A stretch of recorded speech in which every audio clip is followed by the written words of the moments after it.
Bienvenue sur Interview Top Dresseur saison 2, l'émission où j'interviewe les joueurs francophones qualifiés au championnat du monde Pokémon de jeux vidéo. Il est moins connu du public, n'a pas encore réussi à accéder à un jour 2. Il a commencé la compétition Pokémon la saison dernière. Il s'est qualifié via le circuit Moyen-Orient Afrique et participera à ses premiers championnats du monde. C'est un franco-algérien qui a eu de bons résultats en team tour avec l'équipe Rose des Vents. Je reçois Walid Souak, dit Dilo. Et salut à tous, bonjour, installez-vous confortablement. On est de retour pour les interviews Top Dresseur. Et pour commencer cette saison d'interview Top Dresseur, c'est Walid qui nous rejoint, alias Dilo. Salut Walid, comment tu vas? Salut Clément, salut tout le monde. Moi, ça va très bien. Là, le week-end commence, donc ça peut aller que mieux. Et toi? Bah écoute, ça va tranquille, hein. Je suis vraiment content de pouvoir recommencer cette série d'interviews bon, le concept c'est d'interviewer les joueurs qualifiés aux Worlds. Donc du coup, voilà, on va pouvoir discuter un petit peu de la compétition Pokémon. Comment est-ce que toi tu vis la compétition Pokémon? Comment est-ce que tu vois les choses, etc. Donc voilà, on va prendre le temps qu'il faut et bien sûr, voilà, si jamais il y a des questions dans le chat ou des choses comme ça, n'hésite pas à y répondre, ou alors je peux juste te faire remonter des choses de temps en temps.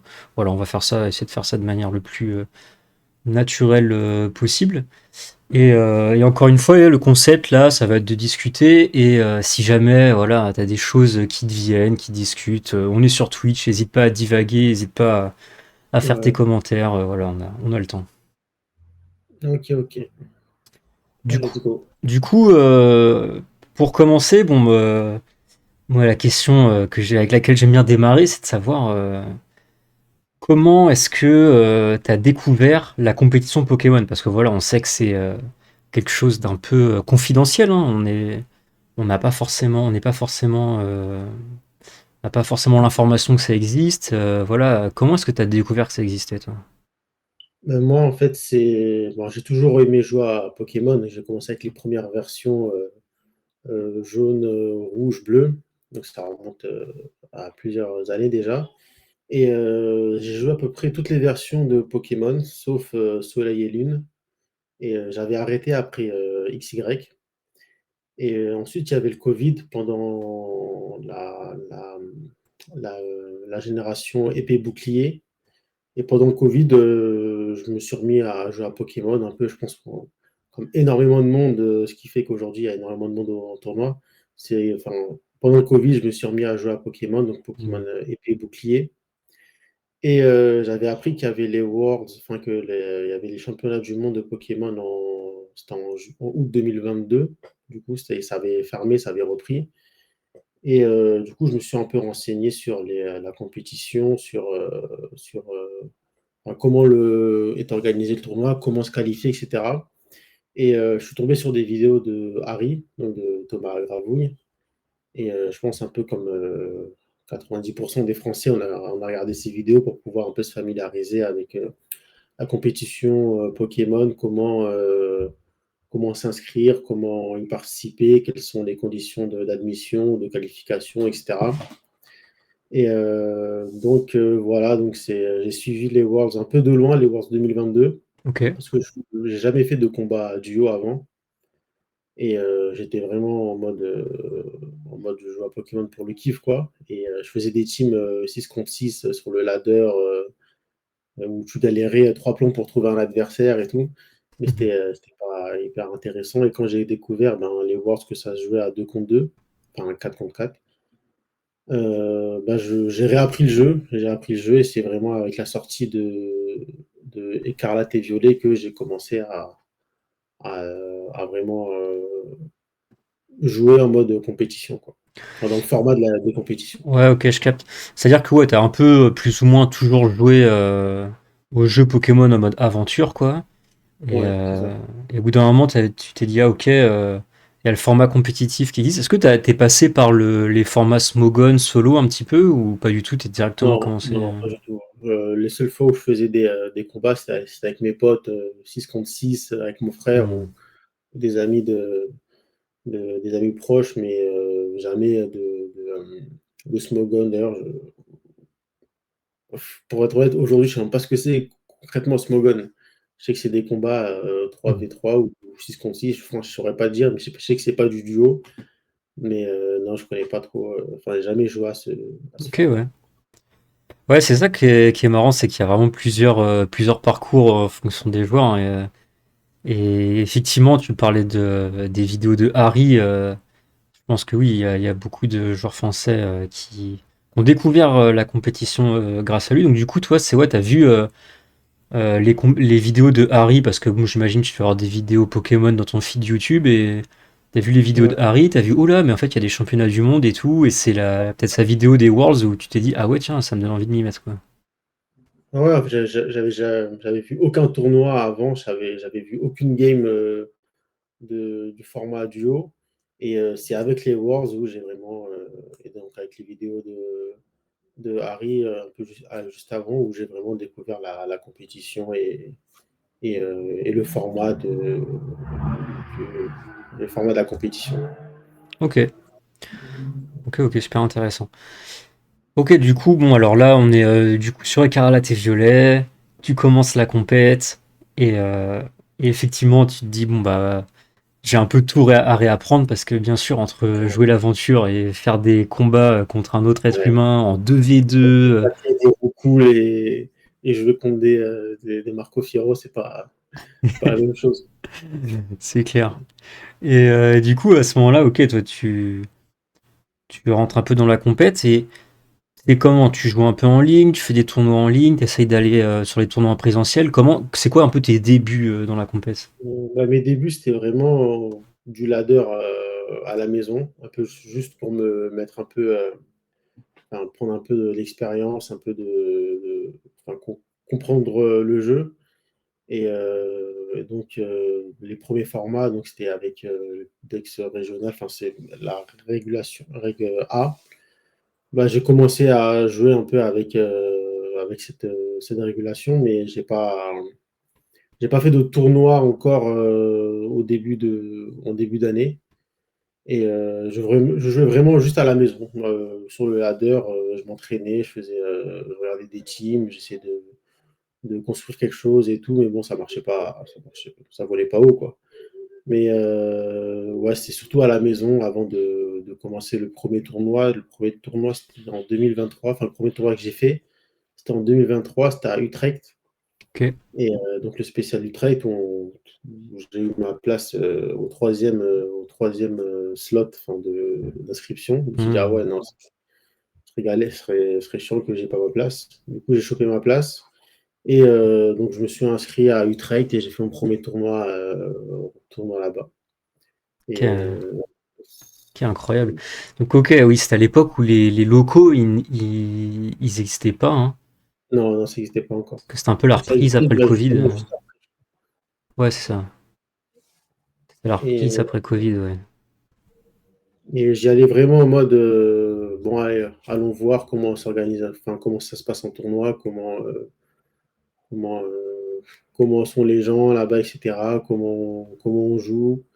Bon, ça s'est pas très bien passé parce que j'avais aucune prep. La team, je crois que je l'avais fini le soir même, enfin la veille, et j'avais fait aucune game avec.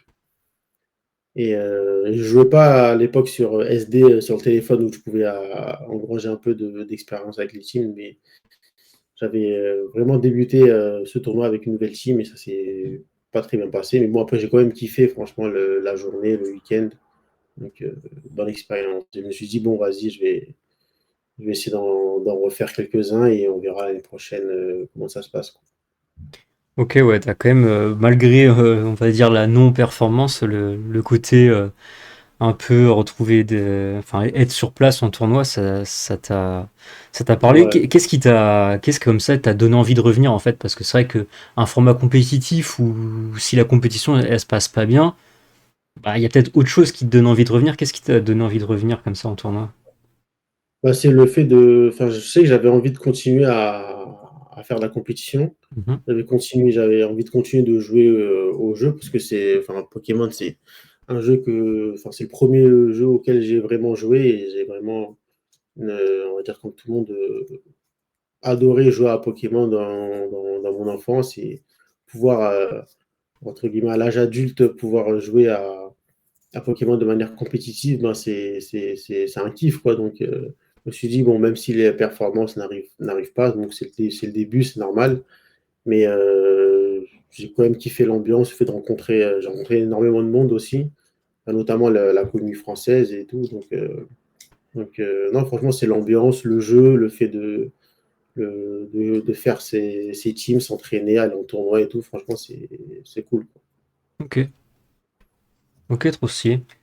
Ouais, bah, je capte bien, hein, c'est vrai que moi aussi, quand j'ai démarré et que, bon, j'avais pas forcément des bonnes perfs non plus, mais tu rencontres du monde qui partage la même passion et il y a le côté excitant de la compétition où tu te dis que la prochaine fois que tu viens, tu pourras faire mieux, etc. Donc, Ouais, c'est assez stimulant, quoi.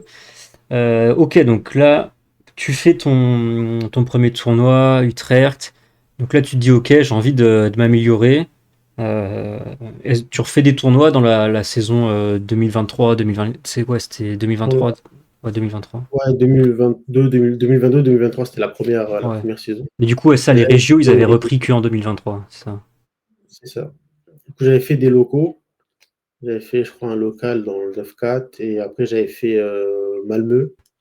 Ok. C'était Malmö, ouais, c'était Malmö. Et c'est tout, j'avais fait que ça cette saison. Et j'avais vu un peu la différence de niveau entre mon premier jour, entre Utrecht et Malmö, ou Utrecht et le local, par exemple, et où vraiment c'était. J'avais vu qu'il avait progressé, et du coup, je me suis dit, vas-y, on va continuer à jouer, à kiffer, tant que tu kiffes, continue, quoi. Mais Ouais. j'ai pas visé de qualification ou visé de top score à ce moment-là, quoi. Ouais, ouais, tu venais juste en mode on va voir comment ça se passe. Et tu Ouais. dis, ouais, tu sens que tu as quand même eu un progrès entre ta toute première expérience et ce qui s'est passé ensuite. Est-ce que tu saurais dire à quoi c'est dû ce progrès? Qu'est-ce qui a fait que assez rapidement, on va dire, tu as réussi à quand même te sentir mieux dans le jeu et plus compétitif? Ouais, j'ai commencé à réfléchir. J'ai commencé à jouer, on va dire, sérieusement et à prendre en considération, en fait, l'adversaire et pas juste mes plays. Tiens, ça, si je fais ça, c'est bien. Sauf que le mec en face, il sait ce que tu vas faire. Enfin, j'ai commencé à avoir une autre approche du jeu et aussi à avoir des teams un peu plus construites. Enfin, j'ai arrêté de vouloir build des trucs. Je prenais une base et si je me sens bien, je la retravaille ou je la prends. Ou Ok. si je me sens pas bien, je change. C'est vraiment, ouais, le fait d'avoir continué à jouer, le fait d'avoir pris en expérience et tout, c'est ça qui m'a fait progresser au jeu, quoi. Ok, ok. Donc ouais, la pratique, l'expérience, et du coup, l'expérience, tu l'as travaillé sur quoi? Tu disais que tu jouais un peu sur SD sur téléphone, c'est ça? Ouais, en fait, à ce moment-là, je jouais surtout sur console. Et après, quand j'ai découvert SD ou sur téléphone ou sur PC, où je pouvais faire des teams, tester des teams et jouer, c'est ça qui a fait progresser, c'est ça qui m'a fait progresser énormément parce que tu peux faire un peu plus de games plus rapidement et à n'importe quel moment et tu peux vite, on va dire, gagner en expérience et en compétences, quoi. Ok.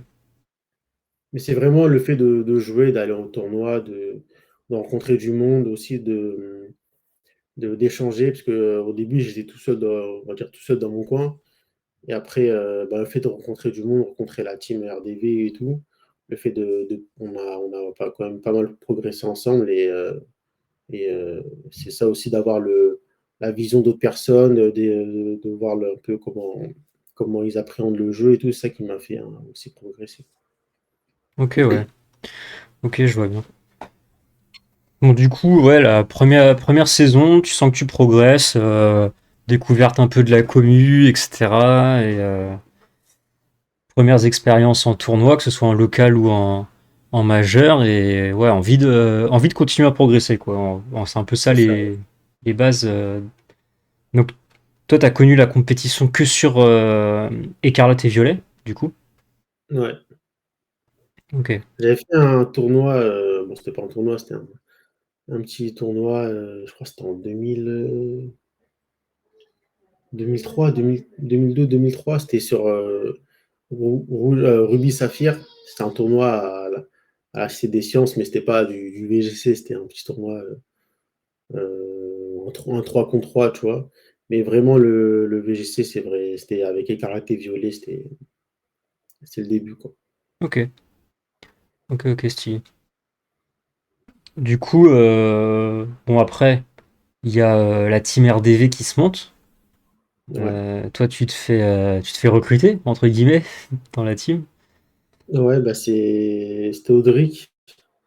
Audric enfin, en fait, Audric, j'avais vu un local, on avait bien discuté après. Franchement, c'était une bonne rencontre. Et après, moi, j'ai un peu lâché enfin, j'ai un peu lâché les tournois après Malmö, parce que je comptais, enfin, j'avais pas joué les Worlds et je comptais pas faire d'autres tournois. Et ensuite, bah, c'était à la rentrée, bah, je pense après les Worlds ou juste avant. Et, on discute et tout. Il me dit, ah tiens, on a une team, ce serait bien que tu l'intègres si tu continues à jouer au jeu et tout. Je fais, ah ouais, bah, grave cool, trop stylé. Et du coup, je vous ai tous rejoints dans l'aventure, quoi.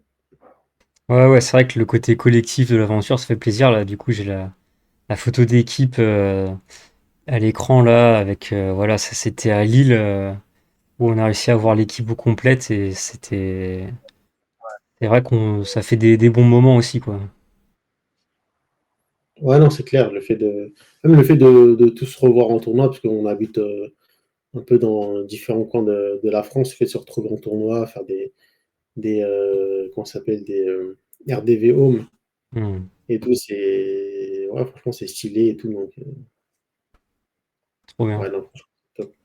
Ouais, ouais, bah moi aussi, j'avoue que c'est un truc qui fait que t'es content de faire partie de la commu, quoi, où tu te dis, ah ouais, on a des gens enfin voilà, on est content de revoir toujours du monde en tournoi, etc., que ce soit des gens de l'équipe ou pas, mais c'est vrai que ce petit Ouais. lien de la team RDV, ça fait plaisir, et puis il y a des gens que tu aussi apprends à découvrir que voilà, si on s'était peut-être juste croisé en tournoi, on ne serait pas forcément rencontrés, et le fait d'être dans la même équipe, ça fait qu'aussi on a pu se rencontrer et apprendre à se connaître et tout, et ça fait plaisir. Ouais, c'est clair. Même le fait qu'on reste toujours en contact, quel que soit enfin, si on joue la saison ou pas, franchement, c'est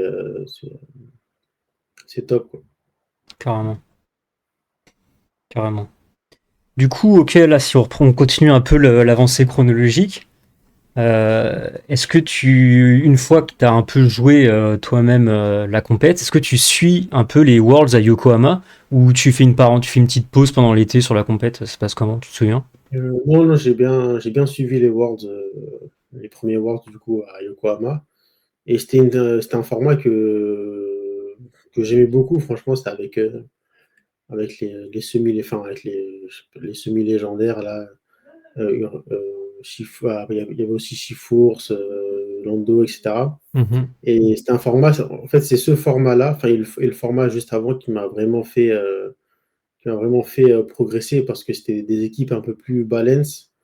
Et Mhm. c'est avec ces teams-là que j'ai vraiment appris à jouer. Bon, après, il y avait de tout. Il y avait des Trick Room, des HO, des Dozo, etc. Mais c'est vraiment dans ce format-là où j'ai vraiment joué avec des team balance et ce qui m'a fait vraiment, vraiment progresser, quoi. Et les Worlds, je les ai suivis de chez moi. Je regardais.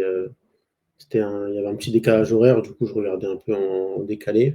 Ok. Et en même temps, les nuits étaient difficiles à ce moment-là, vu que ma fille venait de naître et Mhm. elle faisait passer nuit. Donc, c'est un peu moi qui a géré la nuit. Donc, j'en ai profité pour suivre ça, quoi. Ok, stylé.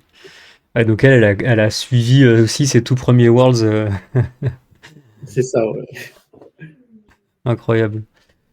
Une future top dresseuse alors, hein, sûrement. J'espère, hein.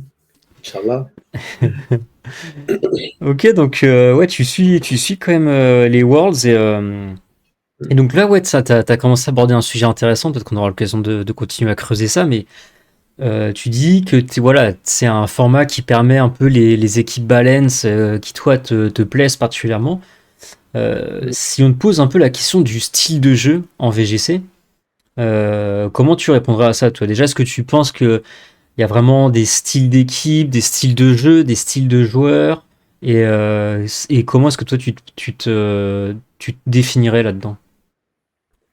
Ben, personnellement, quand je regarde les équipes avec lesquelles j'ai joué, que j'ai un peu performé, c'était vraiment des teams un peu bulky, un peu balance, parce que faire des reads à chaque tour, c'était pas trop ma tasse de thé. Et du coup, moi, je dirais que je serais plus un joueur qui a un style plutôt balance. Et après, je dis pas que chacun doit avoir son style. Il y en a qui, tu vois, un tournoi, ils ont tel team, un tournoi, ils ont un autre team et qui sont complètement différentes et qu'ils arrivent à performer. Bon, ça, c'est vraiment les top joueurs. C'est vrai. Mais ouais, moi, je dirais, ouais, je suis plus à l'aise avec des team balance, avec des trucs bien bulky qui permet également de rester plus longtemps en jeu, quoi. Ok. Ok, ok. Donc ouais, des équipes où t'as un peu de quoi contrôler la partie, réduire les dégâts, pivoter. Des Pokémon, C'est ça. ouais, qui ont pas mal Et de bien paradoxalement, en défensifs. fait, j'aime beaucoup jouer ce genre de team, mais à force de les jouer, au bout d'un moment, je sais pas, t'es comme un bot, tu t'as un peu un play. Ah, Perlaco. On a perdu la coup. Attends, on a un peu perdu la coup, je crois. Ouais, La coup, elle a sauté, mais c'est revenu.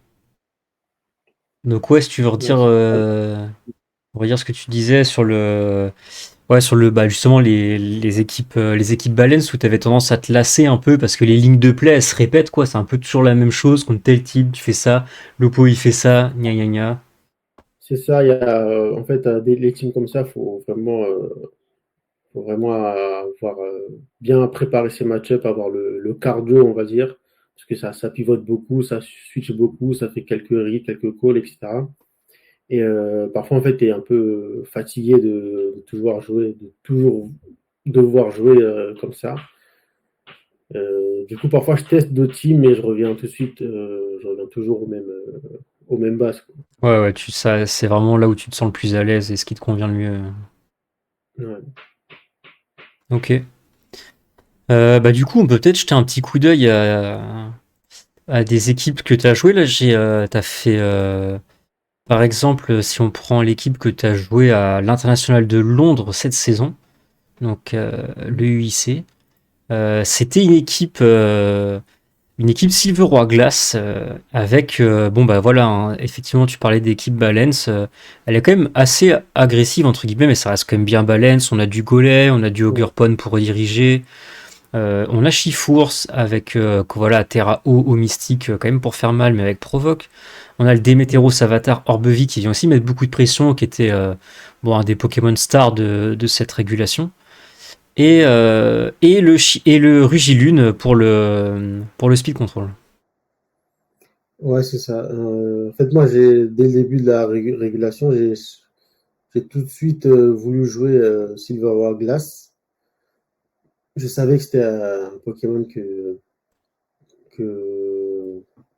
avec lequel je me sentirais à l'aise parce qu'il est bulky, il tape fort, il reste sur le terrain, il a du speed control avec son boost en attaque qui peut vite faire un effet boule de neige, c'est vraiment un Pokémon un peu central de ma réflexion.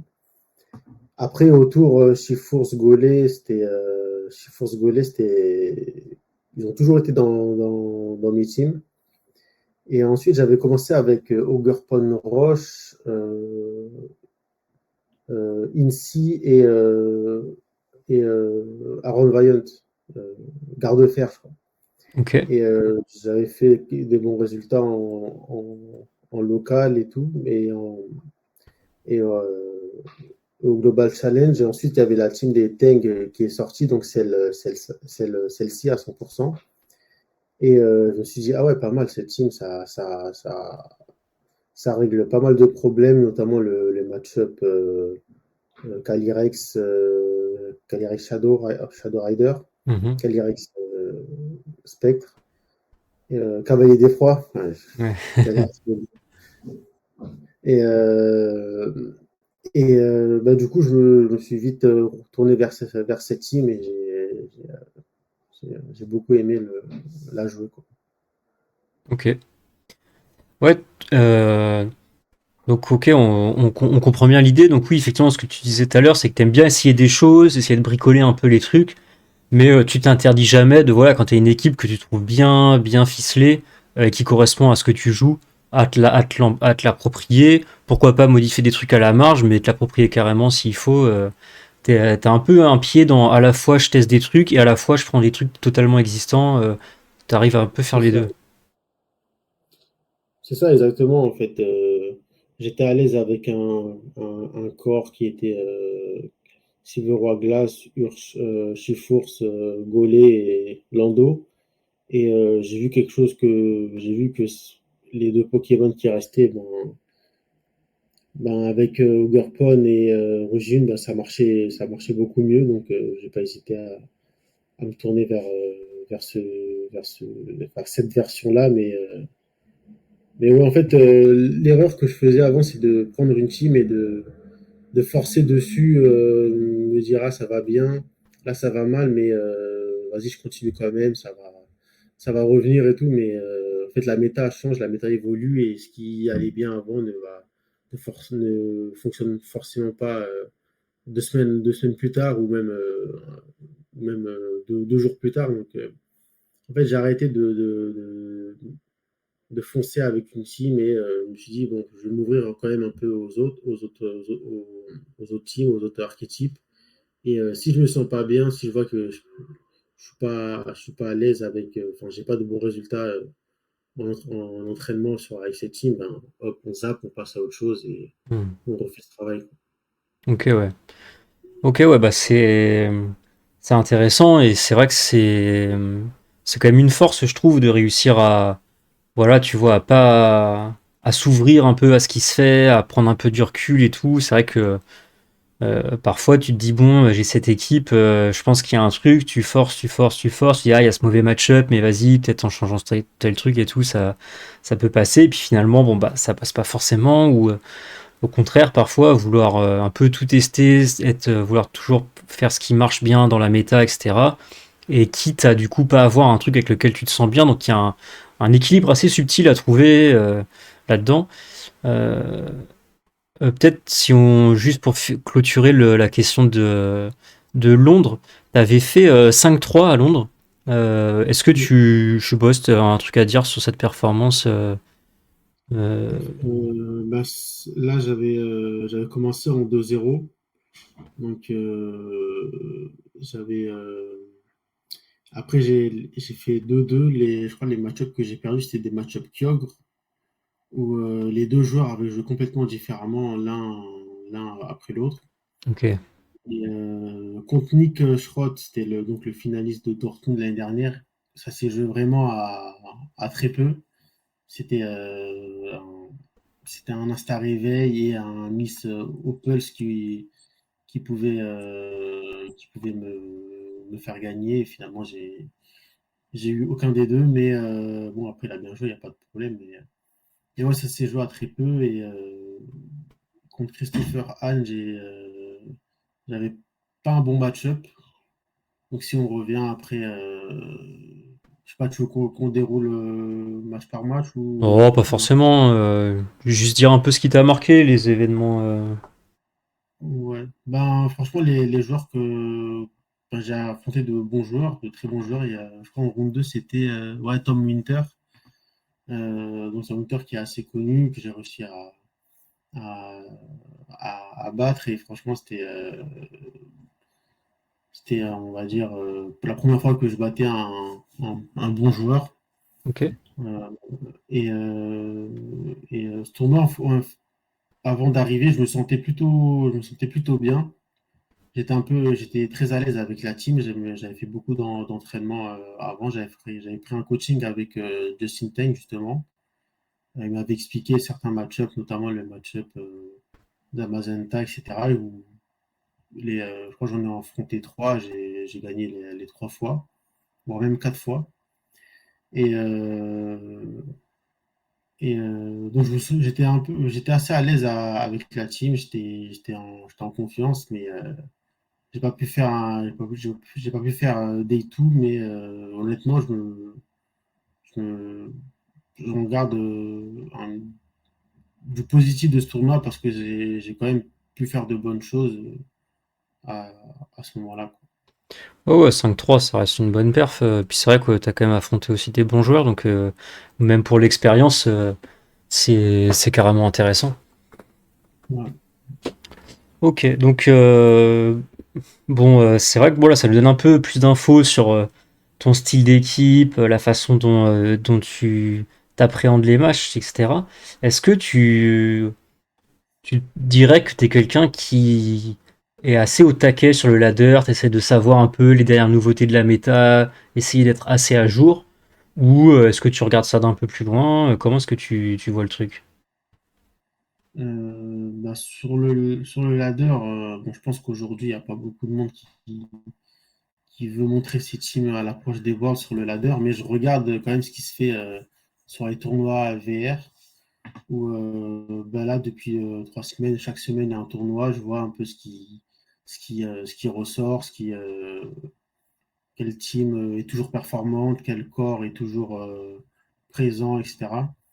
Donc ouais, faut quand même, enfin, on est obligé d'un peu de se mettre à la page, à l'approche des Worlds, surtout quand on compte jouer les Worlds, de se mettre à la page sur ce qui est bon, ce qui ressort, ce qui est le plus joué, ce qui l'est un peu moins, mais qui peut faire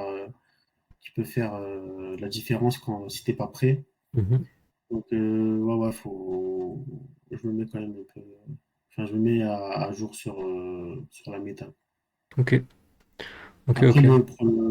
toute la réflexion qu'il y a derrière, le fait de build une team en fonction de ça, c'est la deuxième partie du travail qui est la plus compliquée parce que quand t'es pas Wolf ou Marco qui te build des teams sortis de nulle part, bah c'est compliqué. Donc, je pense que c'est aussi un travail de groupe.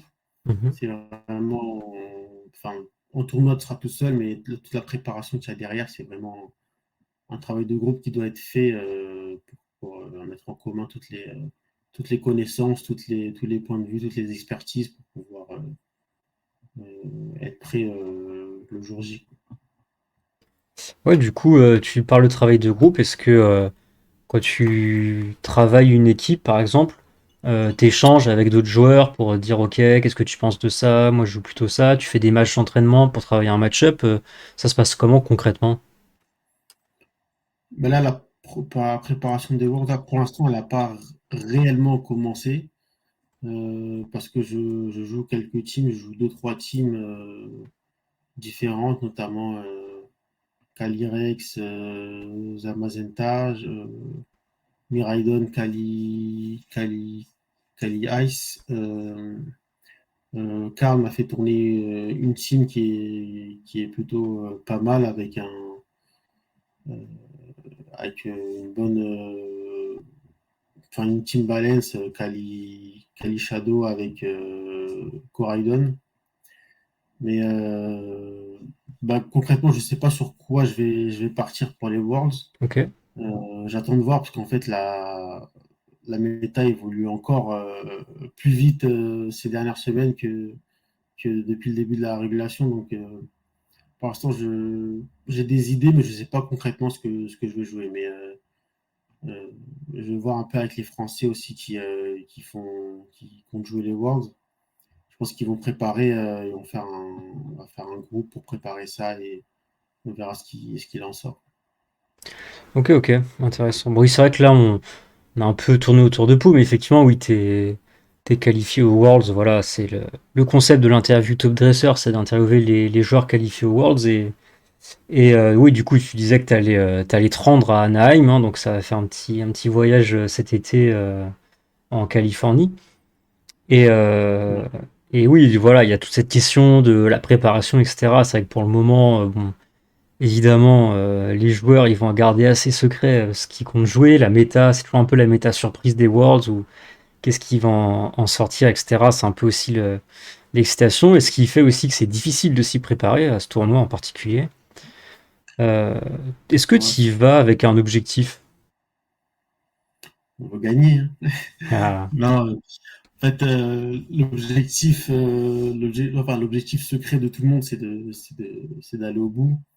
Après, l'objectif personnel, c'est de performer, de faire un bon score, de se qualifier au jour 2 et de voir après ce qui s'ensuit. Mais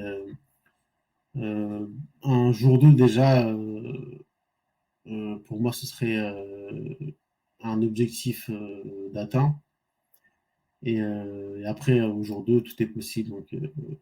Donc, voilà. Mais j'y vais dans le but de performer, de, de jouer très sérieusement. Enfin, je vais pas aller jusqu'à Nîmes pour drop et aller prendre un café. Donc, non, on y va. Franchement, tout le monde va avec l'ambition de gagner et qu'on ait 2700 points ou 849. Tu y vas dans le but de gagner. Après, il n'y en aura qu'un. Voilà, faut aller avec cet objectif-là et après, on verra bien là-bas. ouais, ok, ok, ok.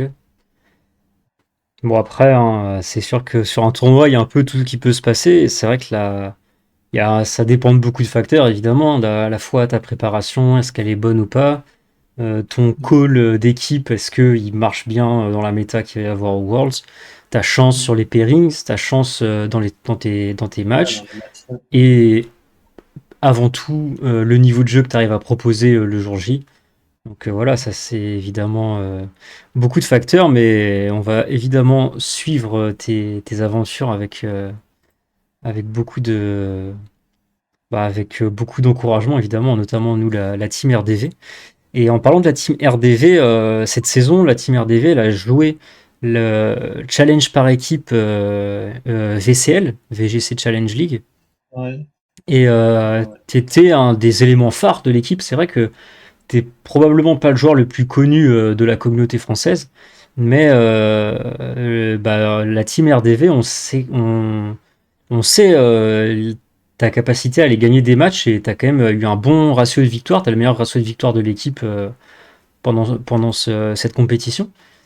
Et, euh, et c'est vrai que, bon, c'est- ça veut dire, voilà, après, c'est que des matchs par-ci par-là, mais il y a quand même eu des bons joueurs qui ont été affrontés, etc.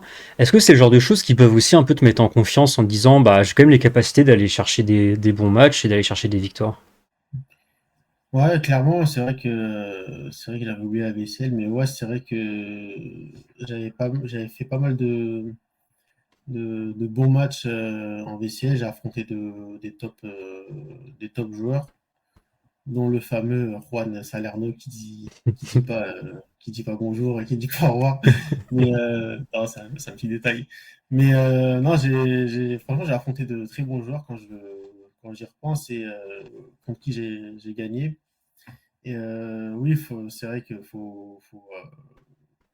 ça me sert on va dire, de point de repère. Enfin, j'ai confiance en mes capacités. Enfin, je peux battre des bons joueurs, je peux proposer de bonnes games, de bonnes performances. Donc, oui, effectivement, c'est quelque chose à prendre en compte et que- que- enfin, sur lequel je dois travailler aussi. Ok, ouais.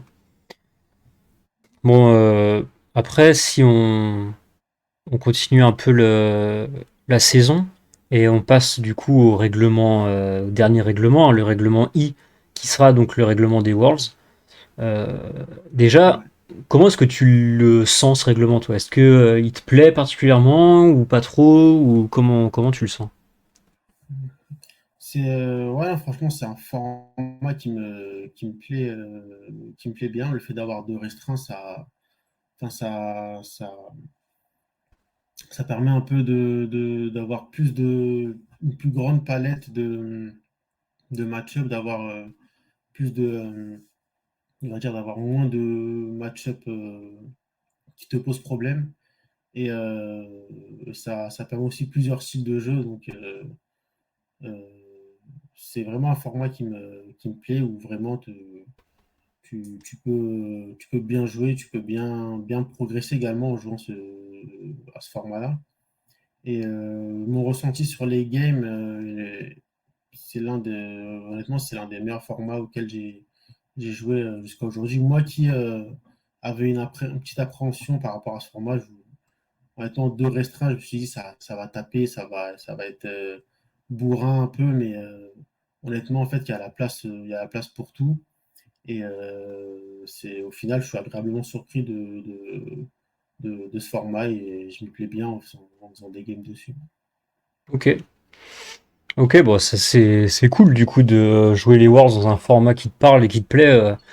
On va dire quelle que soit la perf, au moins tu sais que voilà, tu vas pouvoir jouer à un jeu intéressant et qui te parle. Donc ça c'est déjà quelque chose de positif pour ce qui va arriver. Ouais, mais après, il y a toujours on va dire le petit point d'interrogation sur quel team tu vas jouer, avec quel team tu seras le plus à l'aise, quel restreint, quel premier, quel deuxième restreint, qu'est-ce qu'il y a autour. En fait, c'est un travail un peu plus, enfin, beaucoup plus complexe par rapport aux précédentes méta. Ok,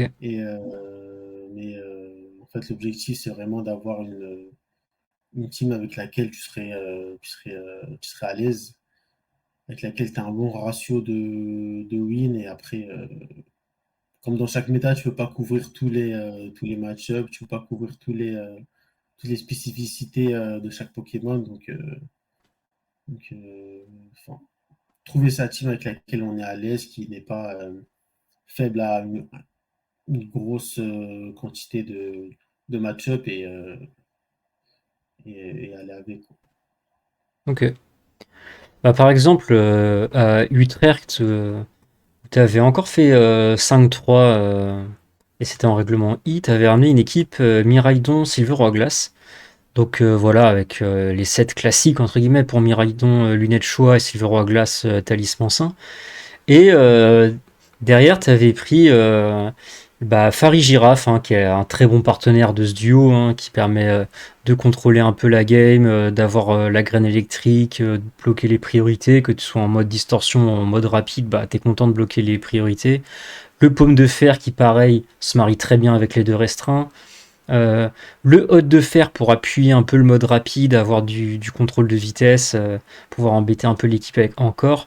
Et le Pyrax qui va être dans un rôle de support avec poudre fureur, avec survinsecte, avec son casque brut.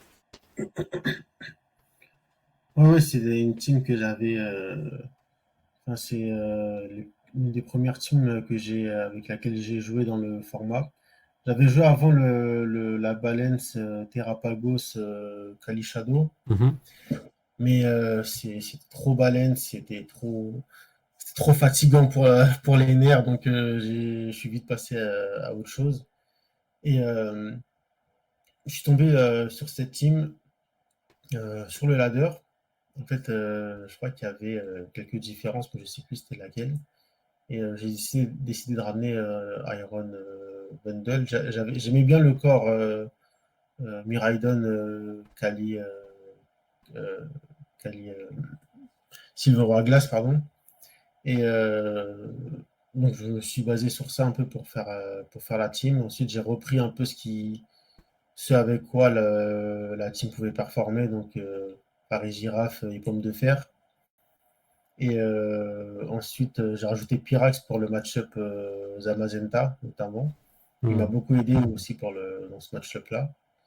Et Hôte de Fer, je l'ai pas souvent pick, mais c'était vraiment contre les match-up Kyogre, ce type de match-up où tu dois un peu mettre la pression dès le début avec Miraidon. Hmm. Mais ouais, c'était une team avec elle j'étais très à l'aise avant le tournoi. Et pour pouvoir check un peu les hyper offense, avoir de la vitesse sur haute de fer. C'est ça, ouais. Ok. Exactement. Et ouais, c'était une team que j'ai apprécié jouer, mais qui a fait son temps, donc je l'ai plus rejoué derrière. Ok, ouais, tu penses que c'est un peu, c'est plus au goût du jour. Ouais, non, je pense surtout avec enfin, la prépondérance des Amazenta, des Silveroy, Spectre. Lunala, etc. Hmm. En fait, le match-up Lunala-Miraidon était un peu compliqué Ok, et il est beaucoup plus présent aujourd'hui, donc je passe à autre chose. ok, ok. Bah, du coup, oui, si on revient rapidement à Utrecht, t'avais encore affronté quelques bons joueurs, hein. Il faut dire que c'est cool, hein, ça te permet de confirmer aussi l'expérience d'affronter des bons joueurs, notamment le champion du monde en titre, Cherry Ouais, Bailey. Lucas Serrani. Bah, c'était un match, honnêtement, c'était un match à sens unique. Ah ouais. Lucas jouait trop bien. Et également, c'était un match-up, ben, justement, Lunala-Miraidon, où je pouvais rien faire, parce que Lunala, je ne touchais pas, il était bulky, le Miraidon était plus rapide que le mien. Après, derrière, t'as Ursaluna et Incy, enfin, il a pris les 4 à chaque fois. Donc, Incy qui résiste avec la veste, qui résistait aux attaques de Miraidon, donc je pouvais pas le one-shot. Kali Ice, il peut un peu rien faire face à Lunala électrique, graine électrique, plus Incy, et plus la pression du Miraidon derrière. Donc, Hmm. c'était un match-up compliqué contre un joueur qui, euh, qui savait ce qu'il faisait, qui savait quoi faire. Donc, mais après, ça fait toujours du bien de rencontre de face, d'affronter ce genre de joueurs. Donc, ça te remet un peu les pieds sur terre sur le niveau des champions du monde, quoi. Ouais, effectivement. Mais ouais, c'est ok, ça. Bon, ça reste une belle perf, mais est-ce qu'on peut dire que parmi les Français qui vont aux Worlds, t'es l'outsider? Je pense que Oui, quand tu vois qui y va, je pense qu'il y a, bah, il y a Théo, ouais, euh, Aurélien, ça, euh, Adam Hippo. Donc, je pense que c'est des joueurs qu'on ne présente plus hein, dans le paysage français. C'est des excellents, des très bons joueurs. Enfin, ils peuvent, je pense qu'ils peuvent tous espérer une place au moins le top 8. Donc, enfin, ils ont le niveau, donc il n'y a pas de, il y a pas de doute là-dessus. Après, de mon côté, j'ai eu moins de résultats et c'est l'occasion aussi de jouer les Worlds. Comme j'ai jamais joué de Worlds. Enfin, j'ai commencé il y a très récemment, donc c'est un peu l'occasion de jouer les Worlds, donc j'en profite et aussi de visiter un peu la côte ouest. hmm. Ouais, on peut dire que je suis l'outsider et on va essayer de faire quelque chose là-bas. Ouais, ouais, clairement, il y a toujours moyen de faire un truc. Et puis, oui, comme tu dis, bah, les tournois Pokémon, c'est toujours une occasion de voyager, de visiter. Là, les Worlds, voilà, c'est l'été, C'est ça. ça va être la Mais côte ouest. je sais que l'année prochaine, je pourrais pas les jouer. Donc, c'était entre guillemets cette année ou dans je sais pas combien de temps. Donc, Hmm. j'en ai profité. Ma femme aussi est chaude à l'idée d'aller à Los Angeles. Si on peut pas, si on peut s'y passer de bonnes vacances, ce serait cool. Trop bien. Ouais, c'est clair, hein, c'est une belle occasion de prendre des vacances là-bas. Du coup, ouais, toi, tu t'es qualifié. via la scène. Bah alors ça, peut-être tu sauras m'expliquer un petit peu parce que moi, j'ai pas exactement Ouais, capté comment ça marche. Mais t'es enregistré en tant qu'Algérien auprès de c'est ça, Pokémon, ouais. ce qui fait que t'es qualifié via la scène Afrique-Moyen-Orient, c'est ça? Ouais, non, ouais. En fait, ils ont ouvert des slots un peu tard. Je comprends, jusqu'à aujourd'hui, je comprends pas pourquoi ils ont ouvert aussi tard les slots pour cette région-là. Et ils ont ouvert 5 slots pour la zone Moyen-Orient, Afrique du Sud. Et donc, moi, j'ai la double nationalité française, français-algérien. Donc, je me suis dit que, comme je savais que je pouvais pas faire tous les régions d'Europe et tout, je me suis dit que je vais me mettre, que je vais avec la nationalité algérienne. Enfin, j'ai un papier algérien, j'ai une adresse, je vais là-bas régulièrement, donc il n'y a pas de souci par rapport à ça. C'est juste que j'ai décidé de changer de jeu pour le drapeau algérien pour me qualifier au World Cup. Ok, ok, ouais, mais c'est Donc en fait, sympa, ils ont hein. libéré 5 slots, et on va dire 7 parce qu'il y a deux régions en Afrique du Sud. Et les gagnants sont qualifiés d'office, du coup ça libère 2 slots. Et Mhm. dans tous les cas, ouais, j'étais quatrième, donc dans tous les cas, j'aurais été qualifié. Mais j'ai pas fait beaucoup de régions cette année. Enfin, j'ai fait Lille, Londres et Utrecht. Et, et voilà, ça m'a suffi pour qualifier. Ok, ok, bien joué. Bah déjà, félicitations pour la qualif qui, bon, certes, t'as besoin de moins de points, mais voilà, ça reste, comment dire, honorable de se qualifier aux Worlds. Et en plus de ça, grâce à toi, il y aura écrit Algeria derrière le maillot des Worlds. Tu sais que sur le maillot qui est J'espère. offert à tous les participants aux Worlds, c'est la liste des pays qualifiés. Donc du coup, il y aura écrit Algeria derrière le maillot des Worlds grâce à toi. Donc je pense que ça, ça Merci, doit te, ouais. ça doit te rendre fier. On représente. Trop cool. Ouais, non, c'est vrai, je crois que c'était le dernier, je crois que c'était Kosai. Kosai qui avait joué les Worlds en 2022, Hmm. et avec l'Algérie également. Et ouais, je me rappelle de cette anecdote où il y avait le maillot, enfin, il y avait écrit Algérie derrière le maillot, donc je suis content de reprendre le flambeau et représenter l'Algérie au Worlds. Trop bien. Tout- L'Algérie et la France, bien sûr. Ouais, bien sûr. Ah bon, France, voilà, on savait qu'on allait avoir des candidats pour inscrire la France au dos du maillot déjà. On Ouais. pouvait leur faire confiance. Bon, du coup, les Worlds qui arrivent, euh, voilà, on a déjà commencé à en parler, hein, la méta qui est un peu dure à cerner, voilà, on suit un peu les Victory Road Challenge. Bon, ça vaut ce que ça vaut, hein, parce que il y a quand même assez peu de top players qui jouent, quoi. Enfin, il y a des bons joueurs à chaque fois, il y a du bon niveau, hein. C'est pas ça le problème, mais c'est juste que il y en a beaucoup qui ne les jouent pas du tout, parce que voilà, ils veulent pas Ouais. révéler d'infos. Euh, Ou alors ils jouent avec d'autres teams. ouais, si, peut-être même essayer de brouiller les pistes, quoi. Ouais. Donc voilà, c'est un peu difficile de sentir ce qui va se passer, mais pourtant il y a quand même eu pas mal de gros tournois en règlement I, et du coup pas mal d'infos déjà sur à quoi peut ressembler une méta en règlement I, c'est-à-dire que voilà, on a vu entre les tournois européens, les tournois nord-américains, les tournois asiatiques en tout genre, pas mal d'archétypes qui ont réussi à percer, mais on remarque quand même qu'il y a des paires de restreints qui confirment un peu la solidité attendue. Il y en a qui sont un peu plus surprenantes, qu'on n'attendait pas forcément au début et qui finalement ont prouvé qu'elles étaient bien robustes.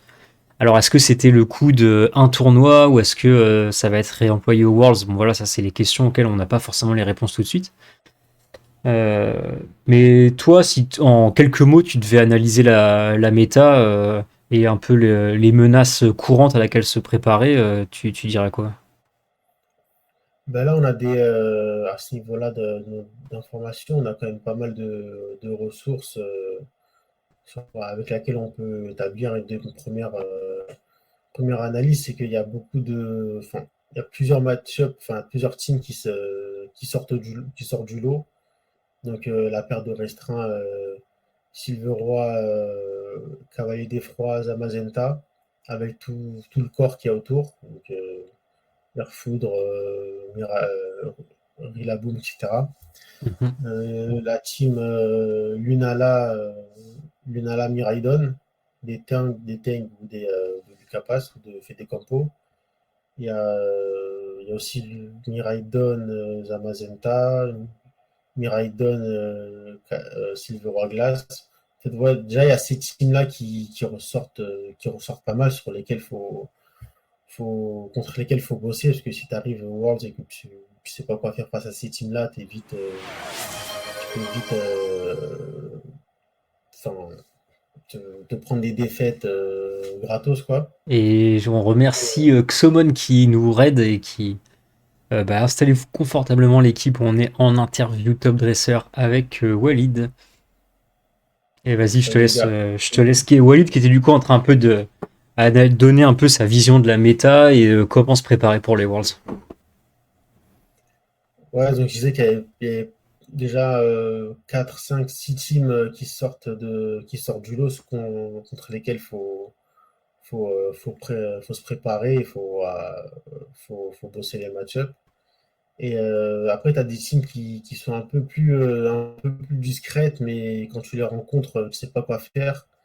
Et celle-ci, ben, c'est toi et ton, on va dire toi et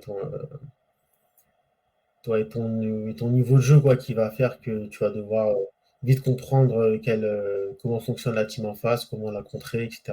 Mhm. Et, mais déjà, on a pas mal d'informations de teams contre lesquels se préparer. On va devoir se préparer et, euh, construire un truc solide qui permet de répondre à plusieurs problèmes. Ok, ok, donc ouais, bon, voilà, tu cernes un peu les archétypes standards et ouais, tu t'attends aussi à des trucs un peu plus inhabituels. C'est vrai que moi j'avais un peu Ouais, regardé par exemple, je sais pas, les résultats des tournois en Asie, je pense à les tournois à Taïwan, à ouais, Singapour, où tu vas avoir une Art Trick Room qui gagne, tu vas avoir des archétypes un peu plus chelous qui vont loin, où tu sais que bon voilà, il va y avoir des joueurs qu'on n'a pas l'occasion de rencontrer habituellement dans bah voilà, on parle de Taïwan, il y a éradication, qu'on n'a pas l'habitude de croiser dans les tournois européens, qui vont être là au ouais. Worlds et qui vont faire que la méta va être aussi plus probablement diversifiée que ce dont on a l'habitude. Donc c'est important d'avoir quelque chose de solide contre à peu près n'importe quoi. C'est ça, quelque chose de solide qui peut répondre à pas mal enfin, beaucoup de problèmes. Et bien sûr, avec quoi tu es à l'aise, parce que chacun peut être plus à l'aise avec tel type de team, de style de jeu, etc. Mais si t'as pas une team avec laquelle tu as confiance, où tu es à l'aise, où tu sais que, quel que soit le match-up, tu sais que tu peux un peu mener la danse, retomber sur tes pattes, etc. Ben, en fait, c'est la base. Il faut déjà avoir une team avec laquelle tu te sens prêt, tu te sens à l'aise et que t'es bien, que, que tu connaisses assez bien pour contrer tous les match-ups. Oui, oui, c'est vrai que c'est comme tu dis, c'est important de connaître ta team sur le bout des doigts, ce qui fait que tu pourras bien plus facilement t'adapter. Et peut-être que c'est un début de réponse à la question assez intéressante que pose Gastéchou, c'est comment se préparer par exemple aux équipes japonaises, taïwanaises, coréennes, alors qu'on a très peu de data sur ces équipes-là. Est-ce que toi, tu as peut-être un élément de réponse ou est-ce que tu es un peu aussi dans le flou en disant bah oui, on n'a pas vraiment d'infos, donc c'est pas évident de se préparer contre. Ouais, d'une part, on n'a pas d'infos, on connaît pas les joueurs, on n'a pas l'occasion de les voir tous les mois, toutes les semaines, comme les Européens ou les, euh, les Américains. Mais ben, le jour J où tu tomberas face à ces teams, si tu ne connais pas la team, en fait, tu n'aurais pas pu la connaître avant ou la préparer avant, mais il faut que tu aies compris déjà un peu, avoir fait le travail de connaître un peu la spécificité de de- d'un grand panel de Pokémon qui risque d'être présent au Worlds pour pouvoir un peu comprendre comment ils jouent, quels sont ses points forts, ses points faibles, pour pouvoir un peu jouer dessus. Mais c'est toute la partie un peu euh, en, on va dire, enregistrement d'informations, de match-up, etc., qui vont un peu te guider, enfin, te guider de la game, quoi. Ok. Mais c'est sûr qu'un match-up d'une équipe taïwanaise que tu n'as jamais vu par rapport à une équipe européenne ou américaine, tu auras moins de facilité à comprendre et à te préparer, mais le travail que tu auras fait avant sur toute la méta à,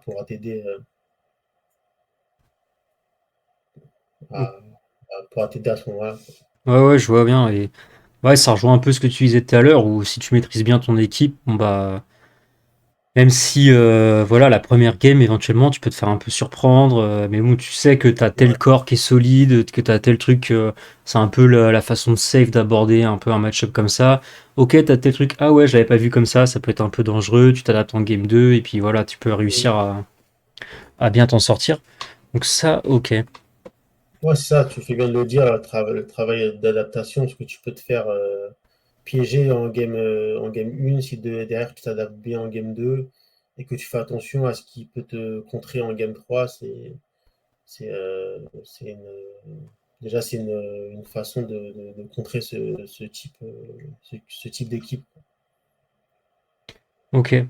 Ok, ok. Et du coup, toi, tu disais que voilà, tu es un joueur plutôt d'équipe balance. Voilà, tu essayes de tester un peu des équipes assez balance avec voilà, des restreints qui peuvent être bulky tout en tapant fort.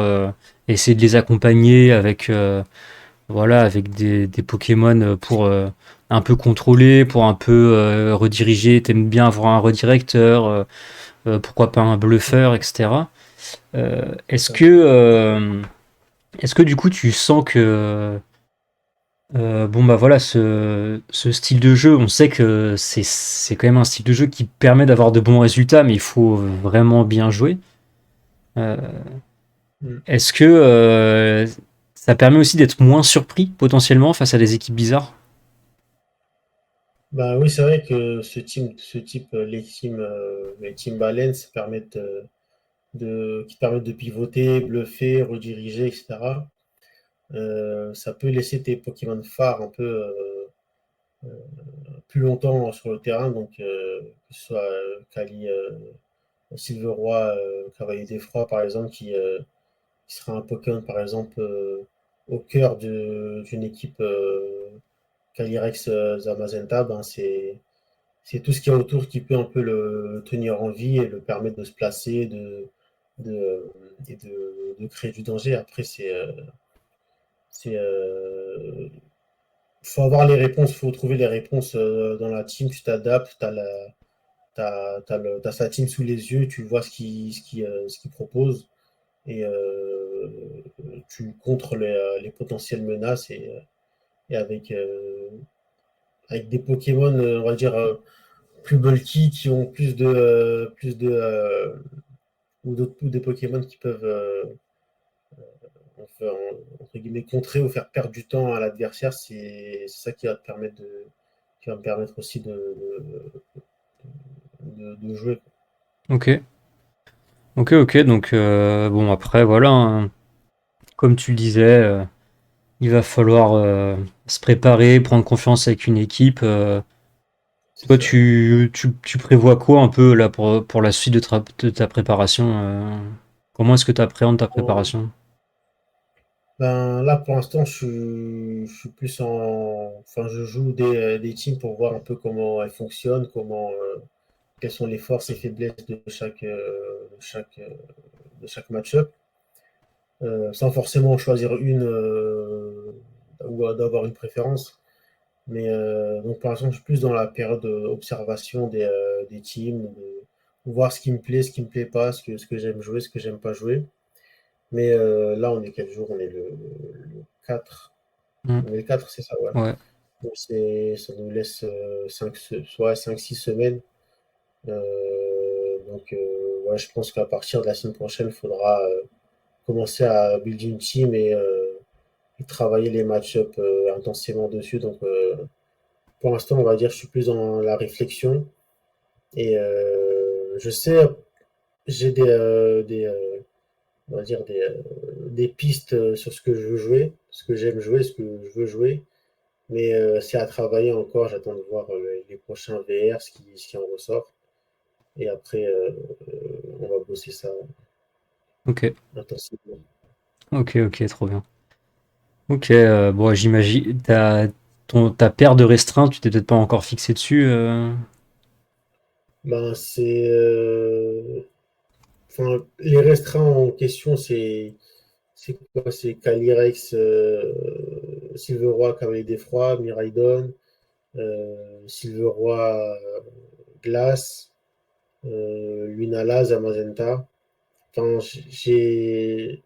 ça va se jouer entre ceux-là, mais lesquels, je ne sais pas encore précisément. Genre, si demain je joue les Worlds, autant dire, je ne sais pas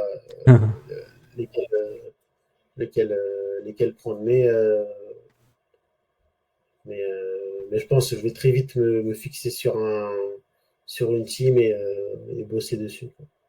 Ouais, c'est vrai que je pense que c'est important de faire son choix assez rapidement et de prendre confiance avec l'équipe et de bien la peaufiner pour, bah, tu vois, connaître un peu les calques dans l'idée, savoir comment la Ouais, piloter, faire des tests, etc. Donc, ouais, je pense que tu as raison d'appréhender ça comme ça. surtout bosser les match parce que on sait à peu près déjà aujourd'hui ce qu'il en sort et vraiment bosser les match-up et, et être prêt le jour du tournoi.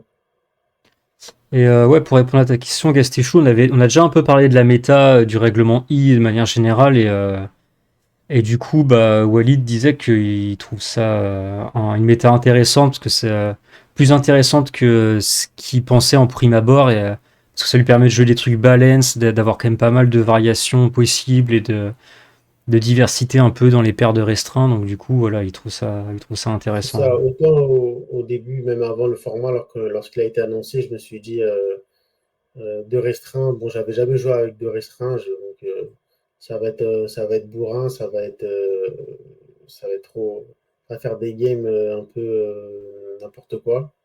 Mais finalement, pas du tout, en fait. Ça montre que j'ai vraiment jamais joué de restreint. Il y a la place pour tout on va dire, c'est un peu plus sain dans le sens où quand tu es obligé de bien jouer, parce qu'en fait, tu peux pas arriver avec des restreints et taper comme tu le fais dans l'aventure, quoi. Il y a la place pour tout. Ça permet également d'avoir une bonne palette pour pouvoir contrer plusieurs match-ups. Donc, non, c'est un bon format et franchement, je suis agréablement surpris de ce format-là, quoi. Je ne pensais pas apprécier autant jouer. Et du coup, tu auras la chance de jouer à un format qui te plaît au Worlds. Effectivement, Walid est qualifié au Worlds et sera à Anaheim cet été. Est-ce qu'il y a autre chose dont je vais parler à propos des Worlds où on peut fermer le chapitre Worlds? Je sais pas s'il y a un autre truc à propos des Worlds que tu avais envie de rajouter. Non, sur le World, ben, j'espère être prêt déjà pour les Worlds. arriver là-bas déjà et être prêt et performer. Après, moi, j'y vais un peu. On va dire, il y aura la pression parce que ça reste les championnats du monde, mais voilà, c'est pas une obsession. Je sais qu'il faut que je perfe, que je fasse quelque chose, que je me prépare. Mais on verra là-bas si on espère que tout se passera bien. Ce serait quoi des Worlds réussis pour toi? Pour commencer un day 2 et, euh, et, euh, et voilà, il y a le cut qui va avec, ce sera plus que réussi, mais un day 2 pour commencer, après on verra. Ok. Et step by step, by Ouais, step. ouais, bah écoute, en tout cas, on te le souhaite. Euh, bon, du coup, voilà, je rappelle on pourra suivre les Worlds, notamment sur la chaîne de Colonne Lance. On va suivre en direct les matchs, les commenter en français et suivre les performances. Euh, et maintenant, il y a une autre question que j'aime bien poser comme ça dans les interviews top dresseurs, c'est quoi un peu toi ta vision de la commu Pokémon, et peut-être la commu française en particulier, mais peut-être la commu en général? Parce que voilà, on en a un petit peu parlé tout à l'heure, où tu disais que bah voilà, tu étais content de faire partie de la team RDV, de retrouver des gens quand tu viens en tournoi, que ce soit en local ou en régio. Mais la commu Pokémon, de manière générale, comment est-ce que tu la vois? La commu française, déjà, on peut la voir déjà en tournoi ou en local. Honnêtement, il n'y a que des bonnes personnes. Franchement, je me suis fait énormément de potes dans la commu FR. Je pense que tout le monde sera unanime pour dire qu'on a une très bonne communauté, en tout cas VGC en France. Je ne parle pas des autres communautés, mais en tout cas, quand tu vas en local, quand tu vas en tournoi, tu rencontres du monde, tu crées des liens et franchement, au niveau de la communauté française, rien à dire honnêtement. Après, la communauté globale, je, je la connais pas trop. Enfin, je saurais pas te donner un avis sur la communauté globale, mais ce qu'il en ressort, c'est que il y a de la place pour tout le monde. Franchement, il y a de la place pour tout le monde. Tout le monde peut venir jouer, quelle que soit son origine, son appartenance religieuse, sexuelle, ce que tu veux. Donc, il y a de la place pour tout le monde. Donc, la communauté est assez ouverte, assez ouverte d'esprit, tolérante, etc. Donc, de mon point de vue personnel, je trouve que c'est une bonne communauté. Après, je suis pas au courant de tous les dramas qu'il y a. Je sais qu'il y en a quelques-uns, mais Ouais, il y a ça toujours un peu de m'intéresse. drama, mais oui, de manière générale, je suis carrément d'accord avec toi, hein. C'est un endroit où on se sent quand même le ou la bienvenue, qui qu'on soit, et c'est super agréable, je suis d'accord, hein. C'est ça, et franchement, quand tu vas en tournoi, tu rencontres des gens totalement différents l'un de l'autre, et franchement, toutes les personnes contre qui j'ai joué, franchement, c'était des top personnes, jamais eu de problème avec quiconque. J'ai pas eu d'écho aussi, donc ça joue aussi, mais globalement, franchement, que des bonnes personnes contre qui j'ai joué, avec qui j'ai discuté. Et non, franchement, pour moi, c'est une bonne commune. Trop bien. Et peut-être pour pousser un peu plus loin la question, notamment sur la commu française, bon, toi tu dis que voilà, tu as découvert le jeu pendant le Covid, tu as commencé la compète sur Écarlate et Violet. Tu fais un peu partie de la nouvelle génération, on va dire. Comment est-ce que tu vois la communauté française évoluer? Parce que voilà, on voit qu'il y a quand même beaucoup de nouveaux joueurs, des bonnes performances qui commencent à arriver avec, etc. Comment est-ce que tu la vois évoluer, toi, cette communauté? Je vois, elle progresse bien, honnêtement, elle progresse bien. Les gens que j'ai connus au début, quand j'ai commencé les tournois, je vois également leur évolution qui est impressionnante. Enfin, quand tu vois, il y a Audric aussi qui est devenu très régulier en régio, Asto, enfin Anthony, qui a fait pas mal de bonnes choses l'année dernière. Il y a Théo Tim qui cette année déchire tout, alors que l'année dernière, on le voyait timidement en local. Et non, franchement, la communauté française progresse vraiment, vraiment bien. Et voilà, ce qui nous manque, c'est une victoire, voilà le titre final, mais je pense que ça va arriver, il y a pas de souci, surtout que, enfin, sans oublier Aurélien aussi, qui est vraiment le meilleur joueur FR aujourd'hui. Et non, on a les armes pour faire quelque chose. Euh, la communauté progresse bien, que ce soit en local ou en région. On voit qu'il y a beaucoup plus de Français. À Lille, je ne sais pas si on fait les statistiques, je pense qu'à Lille, depuis 3 ans, il y a beaucoup plus de monde qui vient au tournoi. Donc, je pense qu'elle évolue bien. Il faut que ça continue. Faut que les gens viennent au tournoi, qu'ils viennent en local. Voilà. Et ça, je pense que tout le monde va progresser et tout le monde va en sortir vraiment satisfait de ça, quoi. Trop bien.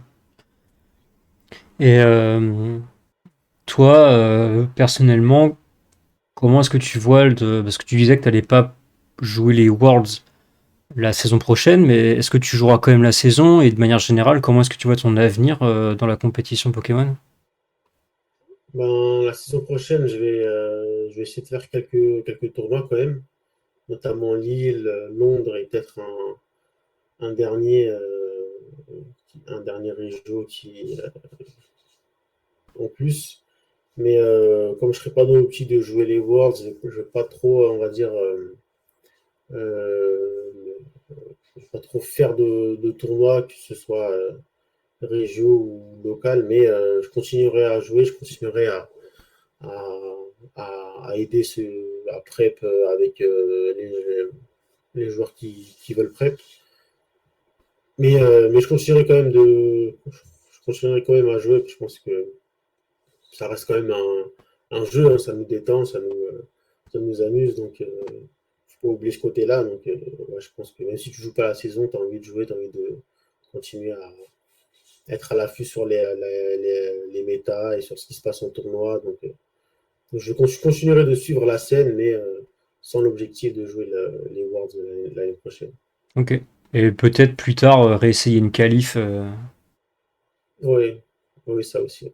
Moi, non, je pense que ça restera dans un coin de ma tête de rejouer les Worlds, mais l'année prochaine, non, on verra la destination de 2027. Hein, si c'est une bonne destination, on va essayer de se donner pour se qualifier.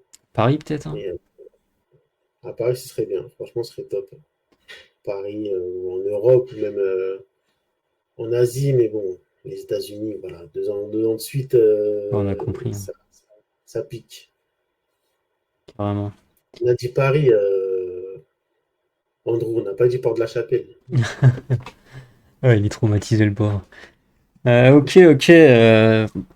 Bah c'est vrai que ouais, la destination des Worlds, ça joue pas mal, mais bon, c'est vrai que là aussi, comme tu dis, on a envie de continuer un peu, quoi qu'il arrive, à jouer, hein, même sans jouer les Worlds, parce que bah, la compétition, quand il goûte, t'as envie de revenir dedans, t'as envie de faire mieux, t'as envie Ouais, c'est clair. de t'affronter contre les meilleurs, etc. Il y a ce côté vraiment stimulant quoi, de la compète qui te donne envie de revenir tout le temps.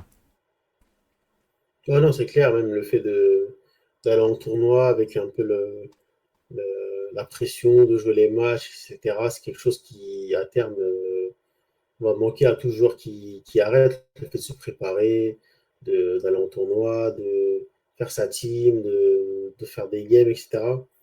Et non, après, après Pokémon, tant que ça reste un jeu que tu apprécies, avec lequel tu aimes jouer, le, enfin, le reste, je pense automatiquement, tu vas continuer à, à vouloir jouer, à faire des tournois, quoi. Parce qu'en fait, les tournois, c'est un peu la consécration de toute la préparation, de toutes les games que tu as fait, Hmm.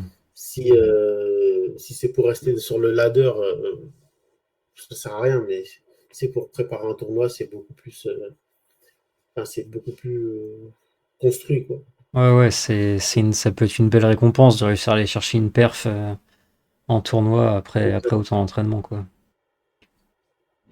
Et bah, on se doute qu'il va y avoir aussi des évolutions sur la scène compétitive officielle.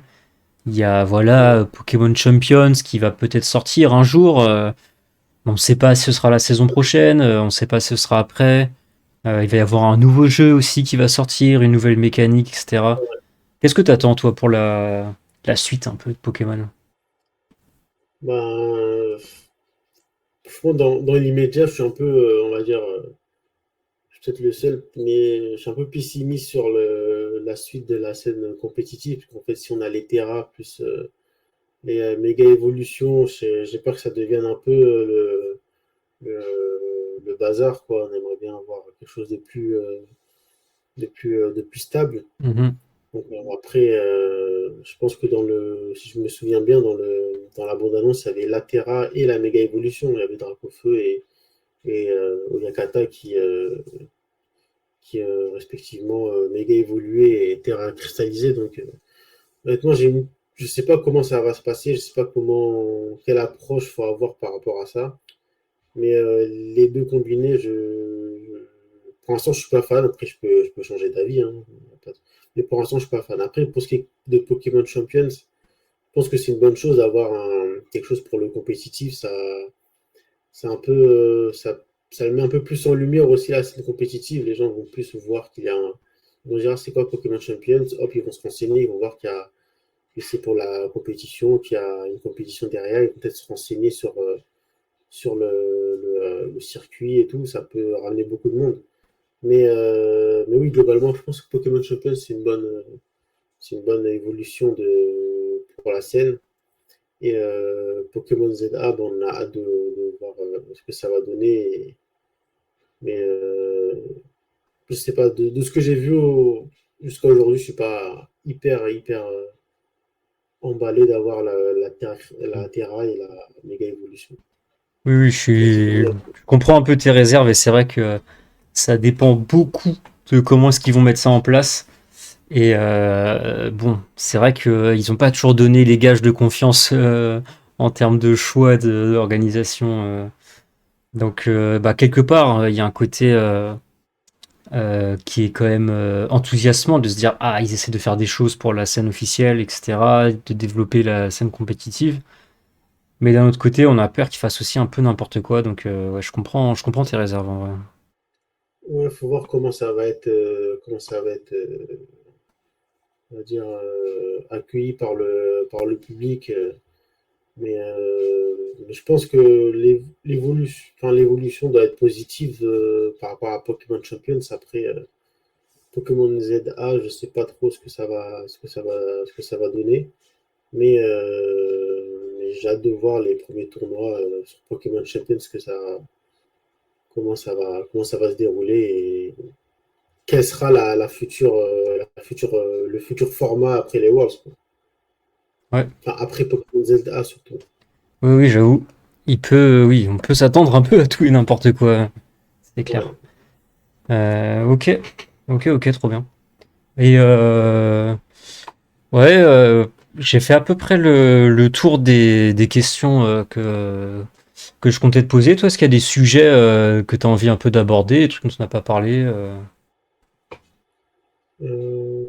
Non, ça va. Je pense qu'on a un peu tout abordé dans l'ensemble. Ok, trop bien. Trop bien, trop bien. Bah écoute, on va, euh, on va arriver sur la fin de l'interview. Euh, Bah évidemment, on te souhaite bon courage pour la préparation et aussi Merci. bonne chance pour les Worlds, évidemment. On va suivre ça Merci. avec grand intérêt. Et Merci. Faut que je prenne mon billet d'ailleurs. On les a pas encore pris, le billet hôtel. préparez le voyage, ouais. faut que je m'y mette, ouais, c'est ça. Voilà, surtout pas trop de hacks, ou alors en ta faveur, hein. Ouais, ouais. Après, voilà, Ah ouais, hein. on espère, on va essayer de bien se préparer déjà pour commencer. Et après là-bas, c'est ta prep, toi et ton niveau. Donc, bien se préparer pas à pas et voilà. Après, oui, c'est sûr, hein, s'il y a du hacks, hein, ça fait partie du jeu. Ah ouais. Faut faire avec quoi qu'il arrive, hein. Ça peut être dans un sens ou dans l'autre. Et bon, bah, Mm. parfois, on préférait que ce soit plus en notre faveur, évidemment. Mais bon, Ouais, c'est clair. il y a forcément des moments où on va se faire avoir à cause de ça, des moments où ça va nous être favorable. Faut être un peu zen vis-à-vis de ça pour pas être trop affecté, je pense. C'est ça. Ouais. Ouais, peut-être une petite question subsidiaire, mais toi, t'es un joueur qui est quand même assez calme et t'arrives à rester bien concentré, j'ai l'impression, de ce que je te connais. T'es pas du genre à t'énerver s'il y a des effets de hacks ou que l'adversaire il fait des trucs bizarres, etc. Ouais, non, en game, en tout cas, j'arrive toujours à garder mon calme, à mon calme, pas de faire de réaction un peu abusive ou quoi. Mais parfois même quand je vois le game, enfin le play du gars en face qui m'a complètement counter, je sais qu'il me regarde, il veut voir ma réaction et je reste quand même impassible pour pas lui donner d'indices, Hmm. mais derrière, non, je reste plutôt calme, je m'énerve pas pour un jeu, donc bon après intérieurement c'est différent, mais globalement Ouais, tu gardes la poker face, quoi qu'il arrive. c'est ça. Ok, ok. Eh ben, écoute, franchement, moi je pense que tu peux être un outsider, aller chercher un jour 2 alors que personne t'attend vraiment. Bon, c'est vrai que c'est aussi en connaissant tes perfs avec la team RDV que ça me donne l'impression que c'est possible. Donc voilà, j'espère que ça va te sourire, que la prep va bien se passer. Et, Ouais, euh, aussi j'espère. et puis J'espère aussi. surtout, bah merci d'être passé ici et d'avoir bien voulu répondre à mes questions. C'était cool, hein. Bah, avec plaisir, merci pour l'invitation. Franchement, c'était cool, hein. On a mis quoi, 1 heure et demie déjà? Ouais, Et franchement, c'est passé archi vite. J'ai bien apprécié discuter avec toi et donner mon ressenti. Donc, non, c'est cool. trop bien. Bravo. Trop bien, trop bien. Et du coup, bah écoutez, merci à toutes celles et ceux qui sont passés pour ce stream. Merci d'avoir regardé cette interview Top Dresser. N'hésite pas à aller regarder les autres interviews sur ma chaîne. Je continue à faire du contenu spécialisé en compétition Pokémon, mais aussi du multigaming à l'occasion. Donc n'hésite pas à suivre ma chaîne YouTube, ma chaîne Twitch et rejoindre mon serveur Discord. Et si toi aussi tu veux participer au développement de la scène compétitive Pokémon, remplis le formulaire disponible en description. A plus.